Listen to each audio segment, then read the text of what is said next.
Hello everybody, this is Super Bros, and I bet you're wondering why I chose this episode to review out of all episodes, especially because this is my first Spongebob review. It's because this episode, Free Samples, is one that is never talked about. I have never heard of this episode before I did this review. I do watch Pie Guy Rules' seasonal Spongebob reviews, and I don't remember him talking about this episode in the Season 8 review either. Why is this? Is it so bad that people just somehow forgot about it? Is it so good that people think it is a pre-first movie episode, thus causing this episode not to be talked about much? Or is it just so meh and forgettable that people, well, forgot about it? Let's find out. Enough introduction, let's dive right into, unintended, SpongeBob SquarePants Free Samples.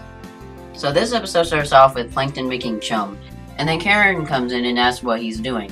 He says he is going to get the public to eat his chum by selling it for free. I really like Plankton and Karen's chemistry in this scene. It's nice, it seems like they're an actual couple bickering with each other. Then in the next scene, Plankton is serving his free samples. But what doesn't make any sense is that Plankton says he's going to take crabs out of business. But what makes no sense is he's making no money out of those free samples. So technically he's not putting him out of business, and it's just confusing. Let's just move on.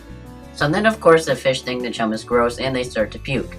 And then Plankton says, I better get out of here before this agony turns into anger. And I have to say that Plankton is really funny in this episode, if you couldn't tell. And then after that, all the fish start attacking Plankton because they think his food is gross. And then Patrick comes in and he starts eating all the free samples. Like, that could have started something. It could have started a rivalry between Patrick and SpongeBob. Patrick says the chum bucket is better. But no, SpongeBob doesn't even show up until the first 5 minutes. And the first 5 minutes seem like the first 15 minutes, by the way. And Patrick is never brought up again, of course.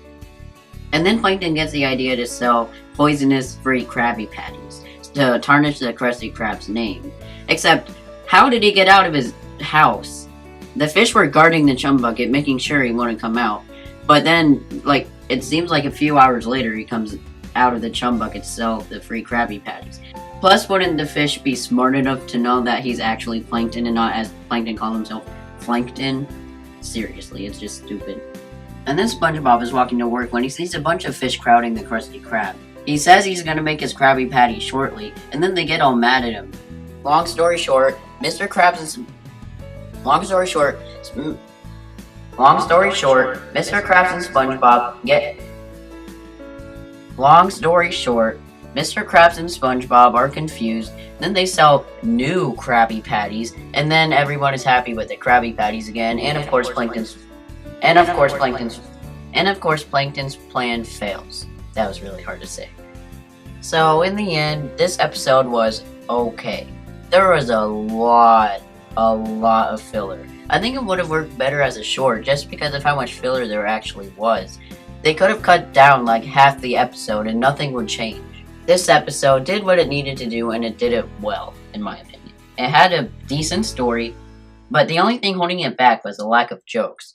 There was like 1 or 2 jokes I laughed at, and the rest was boring. It had a simple plot, and although there were plot holes, it still did make sense in a way. The interesting thing about this episode was that the pacing was slow. And I'm talking slow. SpongeBob doesn't show up for at least the first third. And that first third is only like the first 5 minutes. And I thought it was like 15 minutes. It seemed like a special. It was so slow and boring. And it is forgettable too. The simplicity and the minimalistic aspect of this episode. I want to like this episode, but it's so boring and has so much filler that I just can't.